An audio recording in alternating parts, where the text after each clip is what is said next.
तो चलिए my dear students, एक बार फिर मैं आप सभी के सामने लेकर आया हूं एक और बहुत ही बेहतरीन क्लास। और जैसे कि आप सभी जानते हैं, हमने अब अपने इस YouTube channel the English world SSC पर एक सीरीज चला रखी है टॉपिक वाइज प्रैक्टिस क्लास की। और उस टॉपिक वाइज प्रैक्टिस क्लास में जो भी हम कर रहे हैं वो सारे के सारे PYQs कर रहे हैं। यानी कि जैसे अभी तक मैं आपको बताऊं तो मैं इससे पहले नाउन की 2 क्लास करा चुका हूं, नाउन की क्लास 1 और नाउन की क्लास 2, और दोनों जो थी वो नाउन की PYQs क्लास थी। यानी कि टॉपिक वाइज प्रैक्टिस क्लास तो है, लेकिन साथ ही साथ ऐसी टॉपिक वाइज प्रैक्टिस क्लास है जिसके अंदर आपको सारी PYQs एरर देखने मिलेंगी। तो आज जो मैं आपके सामने लाया हूं वो प्रोनाउन टॉपिक की PYQs हैं सारी की सारी, और ये उसकी कौन सी क्लास है? क्लास 1। तो जिन भी स्टूडेंट्स ने अभी तक क्लास 1 और क्लास 2 नाउन PYQs नहीं देखी, उनसे मैं रिक्वेस्ट करता हूं कि वो इस क्लास के बाद नाउन की PYQs क्लास 1 और PYQs क्लास 2 जरूर वॉच करें, क्योंकि उसमें बहुत बेहतरीन एरर आपको देखने मिलेंगी। आपको उससे अंदाजा हो जाएगा कि नाउन टॉपिक से किस तरीके से एग्जाम में चीजें पूछी जाती हैं। तो चलिए आज की जो एरर्स हैं वो प्रोनाउन टॉपिक की हैं, तो देखते हैं अब हम और किस तरह से प्रोनाउन से चीजें आती हैं। आगे आपको क्लास 1 है, क्लास 2 भी मिलेगी, है ना। इस तरीके की सीरीज हम आगे जारी रखेंगे। और आप ये भी बता सकते हैं कि आपको किस टॉपिक की PYQs चाहिए। जैसे कि मैंने पहले नाउन टॉपिक उठाया, उसके बाद प्रोनाउन। अब आगे आपका अगर कोई फेवरेट टॉपिक है या किसी टॉपिक में आपको दिक्कत आ रही है तो आप मुझे कमेंट्स बॉक्स में बता सकते हैं कि सर आप अब नेक्स्ट इस टॉपिक पे हमारी PYQs सॉल्व करा दीजिए। ठीक है, तो चलिए शुरू करते हैं अब हम आज की अपनी क्लास को। और आज की इस क्लास में मैं आप सभी के सामने लाया हूं 25 इंपॉर्टेंट SSC PYQs, है ना। तो चलिए पहला सेंटेंस हम देखते हैं अपना क्या है। The teacher said that each of the boys must bring their own book. देखो, द टीचर सेड, टीचर ने कहा, दैट की क्या कहा था बोलो? ईच ऑफ द बॉयज, लड़कों में से हर एक को।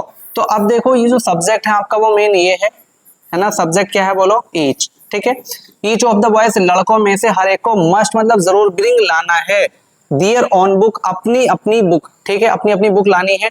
तो अब ईच मैं आपको बता दूं, ईच जो है आपका ये सिंगुलर वर्ड है। कैसा वर्ड है? सिंगुलर। देखो ध्यान से सुनना, इस पे बेस्ड आपको आगे एरर्स मिलेंगी बहुत सारी। एक ईच होता है, एक ईच होता है, और एक होता है एवरी। ठीक है, एक होता है एवरी, और एक होता है ईदर, एक होता है ईदर, और साथ ही साथ एक होता है नीदर। ठीक है, ये चारों ऐसे वर्ड हैं जो डिस्ट्रीब्यूटिव वर्ड कहलाते हैं। और ये चारों वर्ड की मैं खासियत बता दूं, ये यूज होते हैं सिंगुलर में, ये यूज होते हैं सिंगुलर में। तो इनके साथ अगर आपको कहीं वर्ब फिल करनी है तो वो सिंगुलर आएगी। वो वर्ब कैसी आएगी? सिंगुलर। और इसके साथ अगर आपको पोजीशन फिल करनी है तो पोजीशन भी सिंगुलर ही आएगी। याद रखना, इन चारों वर्ड के साथ आप जो वर्ब यूज करोगे वो सिंगुलर, पोजीशन यूज करोगे वो सिंगुलर। किस लिए आएगी सिंगुलर? क्योंकि ये चारों कैसे वर्ड हैं? सिंगुलर। अगर सिंगुलर पोजीशन आएगी तो ईच के साथ आप दियर नहीं लिखोगे, या तो आपको लिखना चाहिए हिज। ठीक है, या फिर अगर ईच के अंदर आपको ये ना पता चले लड़के हैं लड़कियां, तो वहां पे हर भी लगा सकते हो। लेकिन यहाँ पे बात हो रही है किसकी? लड़कों की, तो फिर आपको हिज ही लगाना है। ठीक है, तो किस पार्ट में एरर हो गई हमारे बोलो? सी पार्ट में। सी पार्ट में क्या एरर हो गई कि दियर की जगह हमें किसका यूज करना है? हिज का। तो इस तरीके से चीजें सोल्व करोगे आप तो आपके लिए आसानी होगी आगे की। आपको सिर्फ ये नहीं देखना है कि ये एरर है, इसके सर ए पार्ट में एरर है, ए पार्ट लगा दो, बी पार्ट में एरर है, बी पार्ट में लगा दो, सी में है, सी पार्ट लगा दो। नहीं, आपको ये भी देखना है कि वो एरर क्या है और क्यों है, किस तरीके से वो एरर सॉल्व की जाएगी। अगर आप ऐसी चीजें जो है करोगे तो इससे क्या होगा, आप अगली 10 एरर भी सॉल्व कर पाओगे। लेकिन सिर्फ तुक्के मारोगे तो आप अगले 10 भी सॉल्व नहीं कर सकते। उन 10 में भी आप क्या करोगे? तुक्के ही मारोगे। और याद रखना, तुक्के मारने से कामयाबी नहीं मिलती, सिलेक्शन उन्हीं का होता है जो चीजों को बेहतरीन तरीके से समझ के करते हैं। ठीक है, चलो, neither of the two boys. देखो आ गया नीदर। अभी अभी ऊपर चारों वर्ड बताए थे मैंने आपको, ईच, एवरी, ईदर और नीदर। तो neither of the two boys, तो 2 लड़कों में से कोई एक भी नहीं। अभी अभी मैंने आपको बताया कि नीदर सिंगुलर वर्ड है। कैसा वर्ड है बोलो? सिंगुलर। अभी ऊपर बताया था ना। हाँ, तो अब ये सिंगुलर वर्ड है तो इसके साथ सिंगुलर वर्ब आएगी। अभी ऊपर बताया मैंने, तो यहाँ पे हैव नहीं आएगी, बोलो क्या आएगी? हैज। सही है। अब हैज आया है तो इसके साथ पोजीशन भी सिंगुलर आएगी। तो दियर नहीं, यहाँ पे क्या लगाना पड़ेगा बोलो? हिज। क्या लगाना पड़ेगा? हिज। तो किस पार्ट में एरर हुई? बी पार्ट में। क्या एरर थी? कि नीदर के साथ आप वर्ब कौन सी यूज करोगे? सिंगुलर। तो इस तरीके की एरर्स जो हैं आपके एग्जाम से पूछ ली जाती हैं और ये एसएससी सीएचएसएल 2015 के एग्जाम में आई हुई एरर है। तो जितनी भी एरर यहाँ पे आपको देखने मिलेंगी सब PYQS है, यानी कि किसी न किसी एग्जाम में एसएससी के पूछी गई हैं, चाहे वो CAGL हो, CHSL हो, MTS हो या स्टेनो हो या GD हो, जो भी अलग अलग एग्जाम है उन सब में चीजें पूछी गई हैं। तो चलिए, एवरीवन शुड ब्रिंग, हर किसी को लाना चाहिए। तो देखो एवरीवन फिर से आ गया, सिंगुलर वर्ड है, हाँ। दियर नहीं आएगा, बोलो क्या आएगा? हिज, है ना। तो everyone should bring his on water bottle, ये कह रहा है हर किसी को अपनी अपनी क्या लानी है? बोलो पानी की बोतल लानी है, पानी की बोतल लानी है। तो अब एवरीवन के अंदर क्या पता चला आपको? लड़के हैं लड़की नहीं, तो आप हिज भी लगा सकते हो, ऐसे में हर भी लगा सकते हो, लेकिन दियर नहीं। ये भी सही है, ये भी सही है, तो इसमें से कोई एक लगा सकते हैं आप अपनी मर्जी से। तो फर्स्ट प्रायोरिटी जो दी जाती है वो हिज को दी जाती है, बाद वाली हर को। लेकिन आप दोनों चाहे तो दोनों यूज कर सकते हैं, हर भी गलत नहीं होगा, ठीक है। चलो next, one must take care of themselves. देखो यहाँ पे वन जो प्रोनाउन है, कह रहा है one must take care of, है ना, themselves while crossing the road. मतलब ये कह रहा है हर एक को अपनी क्या करनी चाहिए? बोलो क्या करनी चाहिए? अपनी टेक केयर, मतलब हर किसी को अपना ध्यान रखना चाहिए जब वो रोड क्रॉस कर रहा हो, है ना। तो अब जो वन आपका प्रोनाउन है ना, वन जो आपका प्रोनाउन है, इसका जो रिफ्लेक्सिव केस होता है वो देमसेल्व्स नहीं होता, वो होता है वन सेल्फ। क्या होता है? बोलो वन सेल्फ। तो ये किस पार्ट में एरर हो गई? बी पार्ट में। किस पार्ट में एरर हो गई? बी पार्ट में।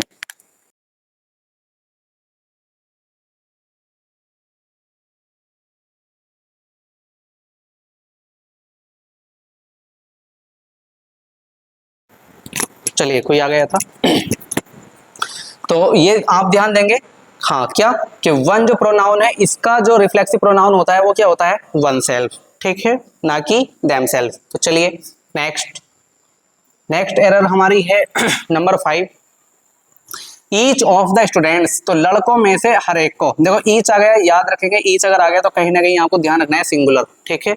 तो each of the students must complete, बोलो दियर आएगा क्या? नहीं, ऊपर बता के आ रहा हूं। अब देखो आपके लिए आसान हो गया, अब आपके लिए आसान हो गया, क्योंकि आपने सीख लिया ना कि ईच कैसा वर्ड है? सिंगुलर। कैसी वर्ब आएगी? सिंगुलर। पोजीशन कैसी आएगी? सिंगुलर। हाँ सीख लिया तो आसान हो गया। अब आप तुक्के मारो, तो क्या फायदा उससे बताओ।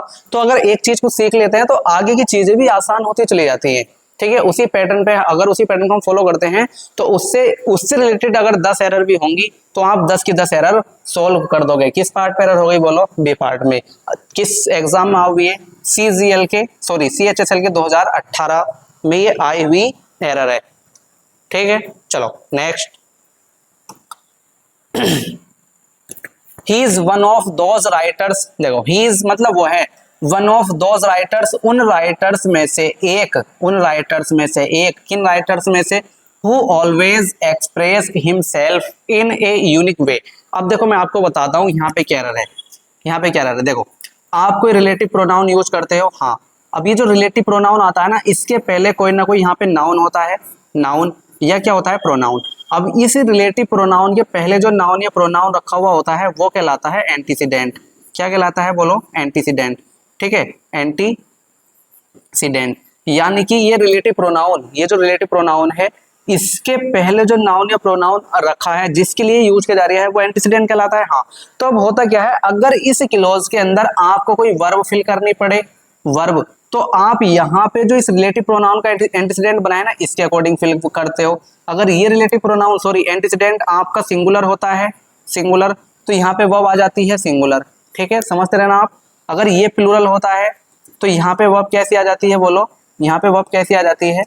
यहाँ पे वर्ब आ जाती है प्लूरल, ठीक है। अगर ये सिंगुलर है यानी कि एंटीसीडेंट सिंगुलर है तो वर्ब सिंगुलर, एंटीसीडेंट प्लूरल है तो वर्ब प्लूरल। ऐसे ही आगे अगर आपको पोजीशन दिखानी है, पोजीशन दिखानी है तो वो भी किसके अकॉर्डिंग आती है? बोलो इस एंटीसीडेंट के अकॉर्डिंग। अगर ये सिंगुलर है तो पोजीशन कैसी आएगी? बोलो सिंगुलर। और एंटीसीडेंट अगर प्लूरल है तो पोजीशन कैसी आएगी? बोलो प्लूरल। तो अब बस यही चीज आपको याद रखनी है, ये कॉन्सेप्ट है हमारा रिलेटिव प्रोनाउन का।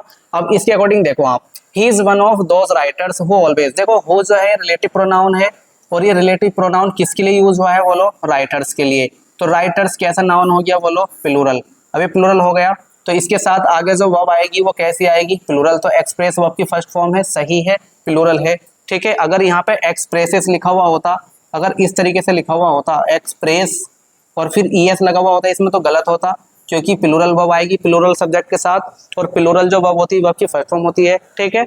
लेकिन अब आगे देखिए आप, यहाँ पे जो हिमसेल्फ है ये रिफ्लेक्सिव प्रोनाउन, ये आपका सिंगुलर नहीं आएगा, प्लूरल ही आएगा। पोजेशन प्लूरल आएगी, रिफ्लेक्सिव प्रोनाउन प्लूरल आएगा, तो यहाँ पे हिमसेल्फ नहीं, क्या हो जाएगा बोलो, देमसेल्व्स। क्या हो जाएगा, देमसेल्व्स, ठीक है।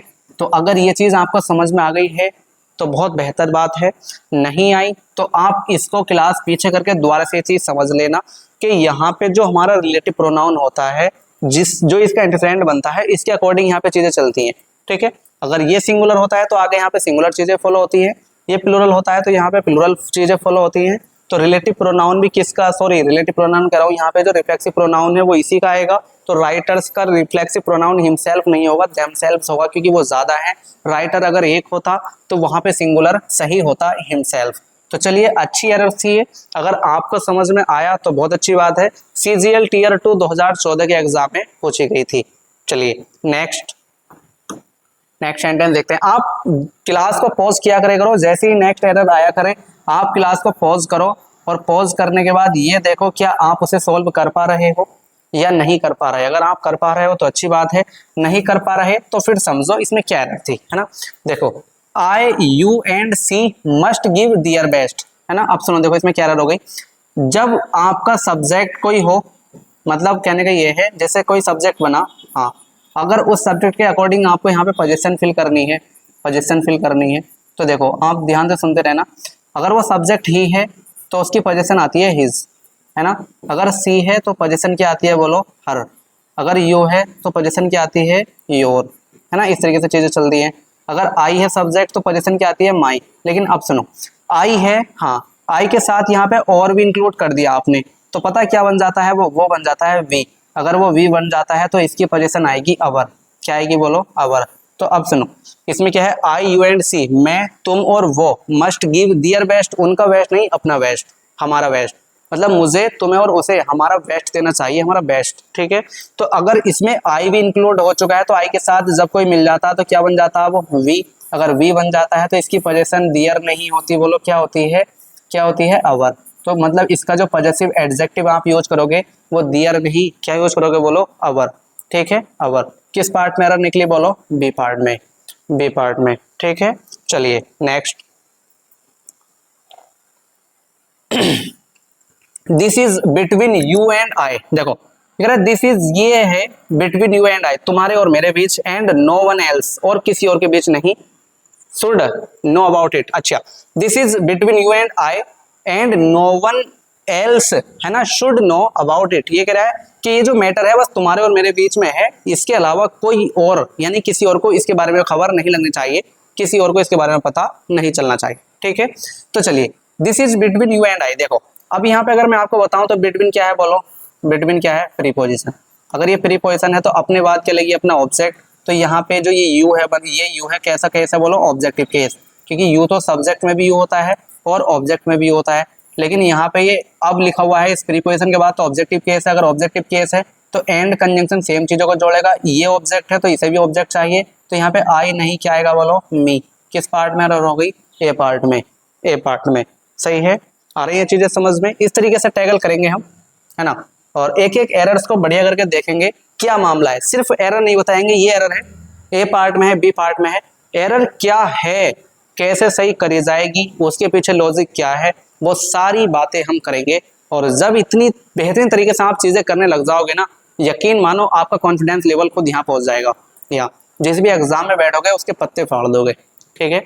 तो चलिए नेक्स्ट देखते हैं, neither Rohan nor his friends. अब मैं आपको यहाँ पे कॉन्सेप्ट बता दूं, नीदर, देखो हम लिखते हैं नीदर, अब इसके बाद यहाँ पे कुछ लिखते हैं, फिर लिखते हैं नॉर, और इसके बाद यहाँ पे कुछ लिखते हैं, या सुन लो आप, इधर लिखते हो, इधर, अब इसके बाद यहाँ पे कुछ लिखते हो, फिर आप लिखते हो और इसके बाद यहाँ पे कुछ लिखते हो। तो अब यहाँ पे जो बाद वाला नाउन या प्रोनाउन होता है, यहाँ पे जो आपने नाउन या प्रोनाउन यूज किया, आगे जो वर्ब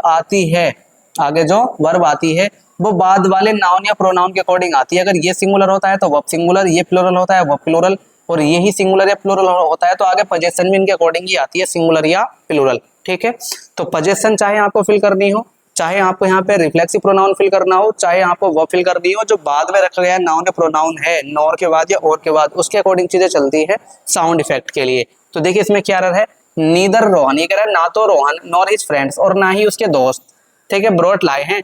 हिज गिटार गलत, अगर फ्रेंड्स ज्यादा हैं तो हिज गिटार नहीं आएगा, बोलो क्या आएगा, दियर गिटार। क्या आएगा, दियर गिटार। यानी कि इनके बाद रखा गया नाउन या प्रोनाउन कैसा है, प्लूरल, तो आगे जो पोजीशन आनी है कैसी आनी है, प्लूरल। तो याद रखेंगे किस पार्ट पर एरर हो गई, बोलो बी पार्ट में। देखो साथ ही साथ मैं आपको यहाँ पे प्रैक्टिस तो करा रहा हूँ, लेकिन आप जान नहीं रहे हो चीजों को, पता, साथ ही साथ मैं आपको कॉन्सेप्ट भी करा के चल रहा हूँ, कॉन्सेप्ट। ठीक है, मतलब आप एरर भी सीख रहे हो कि हाँ इसमें ये एरर है, उसके पीछे लॉजिक क्या है वो भी सीख रहे हो। बाकी टीचर्स आपने देखा होगा यूट्यूब पे आते हैं प्रैक्टिस कराने के लिए, तो धाए धाए आंसर लगवा देते हैं, जैसे चलो 10 मिनट में करते हैं 50 एरर, 50 एरर लिया है वो, हाँ इसमें पहले में ये एरर थी, इसमें ये एरर थी, इसमें ये एरर, इसमें ये एरर, बस पहले सेंटेंस पढ़ेंगे बी पार्ट में एरर हो गए बच्चों। ठीक है, चलो नेक्स्ट, ये सेंटेंस है, ये है बी, ए पार्ट में एरर हो गई, लेकिन वो आपको एक्सप्लेन नहीं करेंगे। तो आपकी ऐसी 50 एरर सोल्व करने से अच्छा है कि आप 5 एरर सोल्व कर लो, लेकिन तरीके के साथ कर लो कि उसका लॉजिक क्या है, वो आपके लिए ज्यादा फायदेमंद है ऐसी 50 एरर से जिसमें आपको यही ना पता चले कि इसमें एरर किस वजह से थी। ये हमें कैसे पता चलेगा अगर ये सेंटेंस दोबारा गया तो कि ये एरर। ठीक है, he behaves as if he was, वो ही बिहेव्स, वो ऐसे बिहेव्स करता है एज इफ, जैसे कि he was the owner of the company, वो कंपनी का क्या हो, बोलो ओनर हो। तो अगर वो ऐसे बिहेव करता है जैसे कंपनी का ओनर हो, कंपनी का मालिक हो, तो इसका मतलब वो कंपनी का मालिक नहीं है। यार हम कह रहे हैं यार वो तो ऐसे बिहेव करता है जैसे कंपनी का मालिक हो, इसका मतलब कंपनी का मालिक नहीं है। अगर कंपनी का मालिक नहीं है तो आप क्या कर रहे हो, बोलो इमेजिनेशन। और जो इमेजिनेशन हम करते हैं ना वो सबजेक्टिव मोड से करते हैं, और उसके लिए जो वर्ब होती है वो वॉज नहीं, वो वर होती है। क्या होती है, बोलो वर। तो ही सब्जेक्ट है लेकिन फिर भी वर आएगी। कभी आप सोचो सर सब्जेक्ट सिंगुलर है तो इसके साथ वॉज आती है, हाँ आती है, लेकिन टेंस के अकॉर्डिंग आती है। ये आपका टेंस नहीं है, ये इमेजिनेशन है, और इमेजिनेशन में इसके लिए जो वर्ब आती है वो क्या आती है, बोलो वर। ठीक है, तो याद रखेंगे कि अगर इमेजिनेशन हो रही होगी तो हमें वर्ब वर्ब लगानी है, ना कि वॉज। ठीक है, it was he whom we believed। देखो मैं आपको बताऊं, इट होता है हमारे पास, इट एक शब्द, एक मैं आपको पैटर्न बता रहा हूँ, इट होता है, उसके बाद आप यहाँ पे वर्ब फिल करते हो या तो इज या वॉज, या तो इज या वॉज। अगर प्रेजेंट है तो इज, पास्ट है तो वॉज। ठीक है, अब इसके बाद जो आप यूज करते हो यहाँ पे सब्जेक्टिव केस यूज करते हो, कोई भी प्रोनाउन आएगा तो उसका सब्जेक्टिव केस आएगा, सब्जेक्टिव केस। और उसके बाद यहाँ पे एक रिलेटिव प्रोनाउन आता है हु। क्या आता है, हु। तो याद रखेंगे पैटर्न, इट इज या इट वॉज, उसके बाद सब्जेक्टिव केस, और उसके बाद जो आता है हु आता है, सिर्फ हु। तो होम नहीं आता, गलत हो गया, it is, it was he. तो देखो इट सही है, इसके बाद वॉज आ गया, सही है, वॉज आ जाएगा, ही सही है, बिल्कुल सब्जेक्टिव केस आता है। ऐसा नहीं कि सर वर्ब आ गई तो वर्ब के बाद ऑब्जेक्टिव केस आएगा तो यहाँ पे मैं हिम कर दूं, ना हिम मत कर देना, ये चीज गलत हो जाएगी, क्योंकि ये पैटर्न इसी तरीके से फॉलो करता है। अब यहाँ पे होम नहीं आएगा, क्या आएगा, बोलो हो। तो एरर जो है वो बी पार्ट में है। क्या एरर निकली कि होम की जगह हमें क्या करना था, हो करना था, है ना, क्या करना था, हो। ठीक है, चलिए next, neither of the answers seem. देखो नीदर ऑफ द आंसर्स, ये कह रहा है कि आंसर्स में से कोई एक भी नहीं, है ना। तो नीदर कैसा वर्ड है, बोलो सिंगुलर। अगर सिंगुलर वर्ड है तो इसके साथ यहाँ पे सीम नहीं, बोलो क्या आएगी, सीम्स। क्या आएगी, सीम्स। कैसी वर्ब, सिंगुलर वर्ब। ठीक है, सिंगुलर वर्ब, क्योंकि सिंगुलर सब्जेक्ट है नीदर, तो वर्ब भी कैसी आनी है, सिंगुलर। ये आसान थी, है ना, ये आसान एरर थी। चलिए, रवि एंड मी वेंट, गलत। देखो वेंट क्या है, वर्ब, वर्ब है तो इसके पहले सब्जेक्ट आएगा, तो रवि एंड के बाद में यहाँ पे आपको मी नहीं लिखना है, क्या लिखना है, आई। क्योंकि जब आप किसी वर्ब का, मान लो कोई वर्ब है उसका किसी को सब्जेक्ट बनाते हो, तो फिर वहां पे हमें कौन सा केस लिखना होता है, सब्जेक्टिव केस लिखना होता है। ठीक है, किस पार्ट में एरर हो गई, बोलो ए पार्ट में। तो जो चीजें आसान है उन्हें एकदम खत्म करेंगे, है ना। Many a man has lost his life. देखो मैनी ए मैन, बहुत सारे लोगों ने हैज लॉस्ट खो दी है, दियर लाइफ, अपनी लाइफ, इन वॉर्स, युद्ध में, है ना। तो देखो अब ए मैन, मैनी का फॉर्मेट है कि मैनी आप लिखते हो, मैनी, और मैनी के बाद आप यहाँ पे आर्टिकल लिख रहे हो, क्या ए या एन, और उसके बाद नाउन लिख रहे हो। तो वो जो नाउन आता है सिंगुलर आता है। कैसा आता है, बोलो सिंगुलर। तो बिल्कुल सही है, यहाँ पे जो नाउन लिखा हुआ है वो सिंगुलर लिखा हुआ है। अगर सिंगुलर लिखा हुआ है तो इसके अकॉर्डिंग आगे चीजें चलती हैं। सिंगुलर है तो हैज एकदम सही है, सिंगुलर वर्ब। अगर सिंगुलर वर्ब है तो फिर आगे पोजीशन भी सिंगुलर आनी चाहिए। तो दियर नहीं, क्या लगाओगे, बोलो हिज। किस पार्ट में एरर हो गई, बी पार्ट में। तो ये भी याद रखेंगे आप कि मैनी ए के बाद नाउन सिंगुलर, आगे verb singular, position singular, singular format को फॉलो करता है ये। ठीक है, चलिए नेक्स्ट, इट इज आई, देखो बिल्कुल वही आ गया ना, इट इज बिल्कुल सही है, आई भी सही है। तो इट आपने यूज करा, फिर इज, फिर आई। अभी अभी बताया मैंने, इट के बाद इज भी सही है, इट के बाद वॉज आ जाता है, वो भी सही होता है, लेकिन वो पास्ट में पहुंच जाता है ना। अब आई सब्जेक्टिव केस बिल्कुल सही है, हु बिल्कुल सही है ये भी, लेकिन ये गलत हो गया। क्यों? देखो अब जो ये हु है ये रिलेटिव प्रोनाउन है, हाँ। अब इसके अकॉर्डिंग जो वर्ब आएगी उसके लिए आएगी जिसके लिए आया है। किसके लिए आया बोलो? आई के लिए। अगर ये हु आई के लिए आया है तो आई के साथ इज आती है क्या? नहीं। आई के साथ क्या आती है? एम। तो किस पार्ट में एरर हो गई बोलो? बी पार्ट में। किस पार्ट में एरर हो गई? बी पार्ट में। ठीक है, आई बात समझ में? चलिए नेक्स्ट, ठीक है ना, whom do you think is likely to win the match. देखो इसके अंदर देखो, whom do you think, do you think, देखो ये थिंक एक वर्ब है, इसका सब्जेक्ट क्या बन रहा है? यू। ठीक है, is likely to win the match. अब इज लाइकली जो वर्ब है, इज लाइकली जो वर्ब है, इसका सब्जेक्ट चाहिए। अगर इसका सब्जेक्ट चाहिए तो सब्जेक्टिव केस हो नहीं, हुम नहीं होता, क्या होता है बोलो? हु। क्या होता है? हु। ठीक है ना, who do you think is likely to win the match, मतलब तुम्हें क्या लगता है, तुम्हें क्या लगता है कौन मैच जीतने वाला है। ठीक है, इसका मतलब ये हो गया कौन मैच जीतने वाला है। ठीक है, तो अब यहाँ पे इसका सब्जेक्ट चाहिए था तो हु आएगा, ऑब्जेक्टिव केस होता है हूँ। किस पार्ट में एरर हुई बोलो? किस पार्ट में? ए पार्ट में। ए पार्ट में। ठीक है, एसएससी एमटीएस 2020 में आई हुई एरर है ना। चलो नेक्स्ट, ये रिलेटिव प्रोनाउन की चीजें हैं, रिलेटिव और इंटरोगेटिव प्रोनाउन का मिक्स था वो, सही है। देखो लेट ही एंड आई, गलत। लेट क्या है? आपकी वर्ब। लेट वर्ब होती है, वर्ब की फर्स्ट फॉर्म इंपरेटिव सेंटेंस बनाती है, वो इंपरेटिव सेंटेंस बनाती है तो लेट वर्ब है, तो इसके बाद ऑब्जेक्ट आएगा, क्योंकि वर्ब के बाद तो ऑब्जेक्टिव केस आता है, सब्जेक्टिव केस तो आता नहीं है। तो अब सब्जेक्टिव केस नहीं आता तो लेट के बाद में ही लिखना गलत हो गया। क्या आएगा बोलो? हिम। हिम। और फिर एंड, एंड के बाद में भी ऑब्जेक्टिव केस आएगा तो आई नहीं मी, तो होना था लेट हिम एंड मी। किस पार्ट में एरर हो गई बोलो? बी पार्ट, सॉरी ए पार्ट में। ठीक है, ए पार्ट में। चलिए next, this book is not yours, ये कह रहा है दिस बुक, ये जो बुक है इज नॉट योर्स, तुम्हारी नहीं है, इट इज हर्स, ये उसकी है। तो देखो इट इज हर्स, ये उसकी है। मैं आपको बता दूं, जो हर का रिफ्लेक्ट, सॉरी मतलब पजेसिव प्रोनाउन होता है वो ये होता है हर्स, ये नहीं होता। ठीक है, ये नहीं होता। आप इस पे क्या कर रहे हो? अपोस्ट्रोफी एस लगा रहे हो, अपोस्ट्रोफी एस नहीं लगता, बल्कि साथ में ऐसे ही लिखा जाता है, तो ये गलत हो गया। कैसे लिखा जाएगा? ऐसे। किस पार्ट में एरर हो गई? बी पार्ट में। तो सी जो आपका सब्जेक्ट होता है, प्रोनाउन होता है, उसका ऑब्जेक्टिव केस हर होता है और उसका पजेसिव प्रोनाउन हर्स होता है, ये वाला, ना कि ये वाला। तो याद रखेंगे, उसमें अपोस्ट्रोफी एक्स का मार्क लगा हुआ है। ठीक है, वो वाला नहीं होता है ना। चलिए next, who do you think she is talking about behind our backs. देखो who do you think, who do you think मतलब देखो यहाँ पे डू यू थिंक, ठीक है, शी इज टॉकिंग अबाउट। अब इज टॉकिंग का सब्जेक्ट क्या है बोलो? सी। सब्जेक्ट मिल गया इस वर्ब का, हाँ। थिंक क्या है बोलो? वर्ब। इसका सब्जेक्ट क्या है? ये। दोनों का सब्जेक्ट मिल गया। अब आगे कोई वर्ब है? अबाउट बिहाइंड आवर बैक्स नहीं है ना, तो नहीं है तो फिर सब्जेक्टिव केस लिख रखा है होम, लिखो। क्या लिखो? होम। तो अगर वर्ब फ्री होती है, उसका सब्जेक्ट हमें पिक करना होता है तो हो के पास जाते हैं, क्योंकि वो सब्जेक्टिव केस होता है। ऑलरेडी दो वर्ब थी, दोनों का सब्जेक्ट हमारे पास है, तो ऑब्जेक्ट चाहिए। ऑब्जेक्ट चाहिए तो ऑब्जेक्टिव केस हम होम फिल करेंगे। किस पार्ट में एरर हो गई? ए पार्ट में। सही है। जिन्होंने ये रिलेटिव और इंटरोगेटिव प्रोनाउन अच्छे से पढ़ रखे होंगे उन्हें ये वाली चीजें समझ आ रही होंगी, थोड़ा बहुत आपको कंफ्यूजन हो रही होगी, क्योंकि ये कॉन्सेप्ट वाली चीजें हैं, इतना ज्यादा यहाँ पे मैं बता नहीं सकता हूँ। ठीक है, जो बताने वाली चीजें हैं वो बता रहा हूँ, है ना। चलिए, ईच ऑफ द गर्ल्स, लड़कियों में से हर एक। ईच कैसा वर्ड है? सिंगुलर। अगर सिंगुलर वर्ड है तो भैया हैव नहीं, क्या आएगा बोलो? हैज। क्या आएगा? हैज। सबमिटेड हर एप्लीकेशन, बिल्कुल सही है, हर आएगा। अगर यहाँ पे दियर लिखा हुआ होता तो गलत। सिंगुलर वर्ड है ना, ईच, तो सिंगुलर ही चीजें आएंगी, और लड़की की बात हो रही है तो हर बिल्कुल सही था। ठीक है, बिल्कुल सही था। चलिए next, every man every man women and child. देखो एवरी सिंगुलर वर्ड है, सिंगुलर ही चीजें फॉलो करता है। मैं आपको बताऊं, इसके बाद लिखा गया नाउन सिंगुलर, ठीक है, और उसके अकॉर्डिंग ही आगे वर्ब आती है, कैसी? सिंगुलर। तो अब ऐसा नहीं कि सर एवरी से बहुत सारी चीजें जुड़ी हुई हैं तो प्लूरल हो जाएगा, नहीं। एवरी से बहुत सारी चीजें जुड़ी हुई हैं तो प्लूरल नहीं होगा, सिंगुलर ही रहेगा। तो वर्ब नहीं, क्या आएगा बोलो? Was given. दियर भी नहीं आएगा, दियर भी नहीं आएगा। ठीक है, every man women and child, है ना। तो अब यहाँ पे आ जाएगा क्या? His share, his share. ठीक है, बात रही हिज क्यों आया, या इट्स कर लो, क्योंकि बाद में क्या चीज लिखा हुई है? चाइल्ड। तो वुमेन के अकॉर्डिंग हर नहीं करोगे आप, है ना, क्योंकि मैन भी शामिल है, चाइल्ड भी शामिल है। अगर मैं बाद वाले साउंड के अकॉर्डिंग आऊँ तो चाइल्ड है, बच्चा लिखा हुआ। अगर वो बच्चा लड़का है तो हिज, लड़की है तो हर, ऐसी चीज आती है। आपको यही नहीं पता उसका जेंडर क्या है तो इट्स लगा दो, लेकिन दियर नहीं आएगा, आएगा क्या? सिंगुलर ही। किस पार्ट में एरर हो गई बोलो? किस पार्ट में एरर हो गई? बी पार्ट में। ठीक है, चलिए नेक्स्ट, आई सा ही, गलत। आयसा मैंने देखा था, सा क्या बोला, वर्ब ही इसका सब्जेक्ट, तो अब ऑब्जेक्ट चाहिए तो ही नहीं आएगा, हिम आएगा, क्योंकि वर्ब का ऑब्जेक्ट आता है। तो ऑब्जेक्टिव केस लेते हैं हम।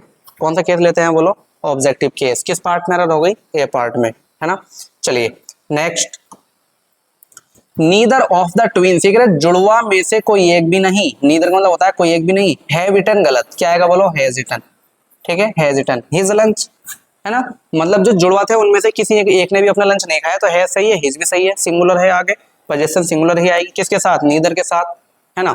चलिए नेक्स्ट, नेक्स्ट है इफ आई वॉज ही, अगर उसकी जगह मैं होता, है ना, तो I would never do such a thing, अगर उसकी जगह मैं होता तो मैं ऐसी चीज कभी नहीं करता, कभी नहीं करता, है ना।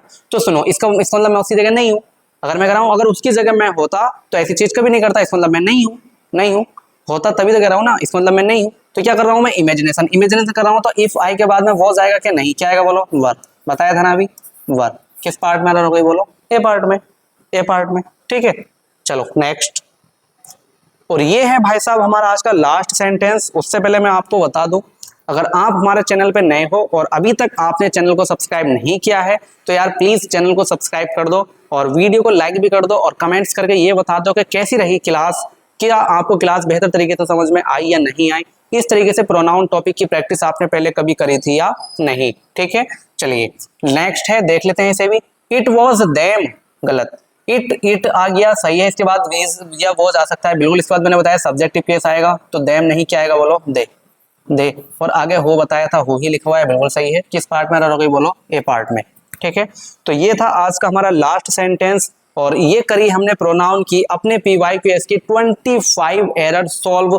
और मैं गारंटी के साथ कह सकता हूं अगर आपने पूरी क्लास मन लगा के देखी है, ध्यान से समझी है, तो ये 25 एरर आपको बहुत आगे ले जाएंगी। आपका कॉन्फिडेंस अलग ही लेवल पे पहुंचने वाला है। तो आप ऐसे ही बेहतरीन तरीके से क्लासेस देखते रहें और हमारे इस चैनल पे बने रहे। आपके लिए मैं रोज ला रहा हूँ PYQS क्लास या फिर वोकैब की क्लास। और वोकैब जो यहाँ पे चल रही है वो 100% एग्जाम वाली वोकैब चल रही है। जैसे कि आप सब जानते हैं, मैंने अपने इस YouTube channel the English world SSC पर एक वोकैब बैच चला रखा है और उसकी अभी तक क्लास 4 हो चुकी है और आगे भी मैं उन क्लासेस में बहुत बेहतरीन कंटेंट लाने वाला हूं, थोड़ा कंटेंट बढ़ाने वाला भी हूं। और अभी भी जो उसमें कंटेंट चल रहा है सारा 100% एग्जाम ओरिएंटेड चल रहा है। तो आप उन क्लास को भी जाके देख लें। अगर आप वोकैब में कमजोर हैं, वोकैब में स्कोर नहीं कर पा रहे, वोकैब याद नहीं होती, तो आप जाके क्लास 1 से वोकैब जरूर देखें। क्या आप जिस तरीके से वोकैब करते हैं वो तरीका सही है? क्योंकि मैंने जो उसमें वोकैब करने का तरीका बताया है वो एक सबसे अलग और यूनिक तरीका है, आज तक आपके किसी भी टीचर ने नहीं बताया होगा। वो तरीका बहुत ही शानदार और जानदार तरीका है। अगर आप उस तरीके से वोकैब करते हो तो यकीन मानो आप कम समय में और बहुत कम मेहनत के साथ अपनी वोकैब स्ट्रॉन्ग कर लोगे। क्योंकि किसी भी काम को करने से पहले हमें अगर ये पता लग जाए कि इस काम को कैसे किया जाता है तो वो काम करना आसान हो जाएगा। अगर आप तुक्के से उस काम को करोगे, ऐसे ही अपने मन से उल्टे सीधे करोगे, तो फिर आप उस काम को बेहतर तरीके से नहीं कर सकते। ठीक है, तो चलिए माय डियर स्टूडेंट्स, इसी के साथ मैं आज की क्लास खत्म कर रहा हूँ।